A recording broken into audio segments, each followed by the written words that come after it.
ഇറാന്റെ നിയന്ത്രണത്തിൽ നിന്നും ഹോർമുസ് കടലിടുക്കിനെ മോചിപ്പിക്കാൻ മറ്റുള്ള രാജ്യങ്ങളോട് സഹായം ചോദിക്കുകയും അതേസമയം തന്നെ ഭീഷണിപ്പെടുത്തുകയുമാണ് അമേരിക്കൻ പ്രസിഡന്റ് ഡൊണാൾഡ് ട്രംപ്.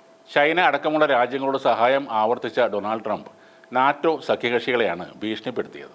അമേരിക്കയെ സഖ്യകക്ഷികൾ സഹായിച്ചില്ലെങ്കിൽ നാറ്റോയുടെ ഭാവി മോശമായിരിക്കുമെന്ന് അദ്ദേഹം മുന്നറിയിപ്പ് നൽകി. ഫിനാൻഷ്യൽ ടൈംസിന് നൽകിയ അഭിമുഖത്തിലാണ് ട്രംപിൻ്റെ ഈ ഭീഷണി. റഷ്യയുമായുള്ള യുദ്ധത്തിൽ അമേരിക്ക ഉക്രൈനെ സഹായിച്ചതുപോലെ ഹോർമുസ് കടലിടുക്കിൽ യൂറോപ്പ് സഹായിക്കുമെന്ന് താൻ പ്രതീക്ഷിക്കുന്നതായും ട്രംപ് പറഞ്ഞു. പ്രതികരണം ഇല്ലാതിരിക്കുകയോ പ്രതികരിക്കാതിരിക്കുകയോ ചെയ്യുകയാണെങ്കിൽ നാറ്റോയുടെ ഭാവിക്ക് അത് വളരെ മോശമായിരിക്കുമെന്നും വർഷങ്ങളായി നാറ്റോ സഖ്യം അമേരിക്കയുടെ ഔദാര്യത്തിലാണ് വളരുന്നതെന്നും കൂടെ ട്രംപ് ആ അഭിമുഖത്തിൽ പറഞ്ഞിരുന്നു. ചൈന ഇറക്കുമതി ചെയ്യുന്ന 90% എണ്ണയും ഹോർമുസ് വഴിയാണ് ലഭിക്കുന്നതെന്ന് പറഞ്ഞ ട്രംപ് അവരുടെ സഹായം താൻ പ്രതീക്ഷിക്കുന്നു എന്നും അറിയിച്ചു. ചൈനയ്ക്കുമേൽ സമ്മർദ്ദം ചെലുത്തുന്നതിൻ്റെ ഭാഗമായി ചൈനീസ് പ്രസിഡന്റുമായുള്ള തൻ്റെ കൂടിക്കാഴ്ച വൈകാൻ സാധ്യതയുണ്ടെന്നും ട്രംപ് സൂചിപ്പിച്ചു. ഉച്ചകോടിക്ക് മുമ്പ് ഞങ്ങൾക്കത് അറിയണം എന്നാണ് ട്രംപ് പറയുന്നത്.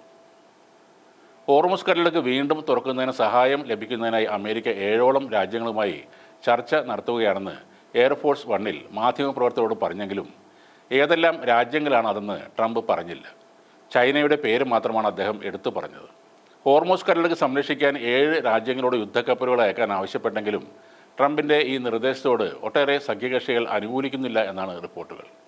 ഈ കടലിടുക്ക് വളരെ പ്രധാനമാണെങ്കിലും കപ്പൽ അയക്കാൻ ട്രംപ് തങ്ങളോട് ആവശ്യപ്പെട്ടിട്ടില്ലെന്നും ഇനി ആവശ്യപ്പെട്ടാലും അങ്ങനെ ചെയ്യാൻ പദ്ധതിയില്ലെന്നും Australian cabinet minister Catherine King പറഞ്ഞു.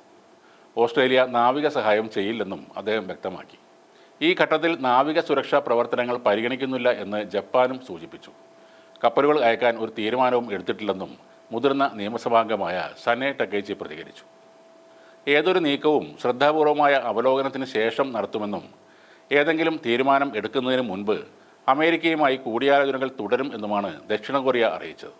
അതേസമയം ഇറാൻ്റെ 100% സൈനിക ശേഷിയും ബോംബിട്ട് തങ്ങൾ തകർത്തതായി ട്രംപ് അവകാശപ്പെടുന്നുണ്ട്. എന്നാൽ അതിന് ഇറാൻ റവല്യൂഷണറി ഗാർഡ്സ് ശക്തമായ മറുപടിയും നൽകി. ഇറാൻ നാവികസേനയെ തകർത്തെന്ന് പറയുന്നവർ ആദ്യം എണ്ണ ടാങ്കറുകൾക്ക് അകമ്പടി നൽകുകയും അതിനു പുറകെ വിദേശ രാജ്യങ്ങളിലെ യുദ്ധക്കപ്പലുകൾ അയക്കാൻ ആവശ്യപ്പെടുകയുമാണ് എന്ന് IRGC നാവിക മേധാവി അലി റിസ തങ്സരി പ്രതികരിച്ചു. ശത്രുരാജ്യങ്ങളിലെ ടാങ്കറുകൾ മാത്രമേ ആക്രമിക്കൂ എന്നും ഹോർമുസ് അടച്ചിട്ടില്ലെന്നും അദ്ദേഹം അറിയിച്ചു.